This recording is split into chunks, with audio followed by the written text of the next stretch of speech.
This video covers the final step in setting up direct deposit, activating your direct deposit plan.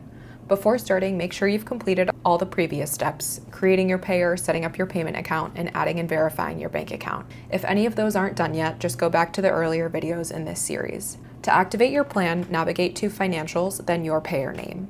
Select the Activate Service button, then follow the on-screen prompts to purchase your direct deposit plan and complete activation. Once you've done that, you're all set up for direct deposit. Your next step is to make sure your officials have added their W-9 and bank account information to their Assignr accounts. Without that, payments won't be able to reach them. We have a help center collection specifically for officials that walks them through exactly how to do that, and we'll link to it in the description. You can also send them a direct message from within Assignr to prompt them to get these things done. One last thing worth knowing, your direct deposit plan does not auto-renew, so each year you'll need to reactivate it from the Financials and then your payor name page by selecting the Reactivate button and following the on-screen prompts. Your Assignr subscription to the platform itself does, on the other hand, auto-renew, so this is the only thing you'll need to manually renew each year. Once your officials are set up on their end, you're ready to send your first payment. When you're ready to do that, check out our direct deposit process collection in the Assignr Help Center. It covers everything from approving games for payment to paying officials and managing statements. We'll link to that in the description as well.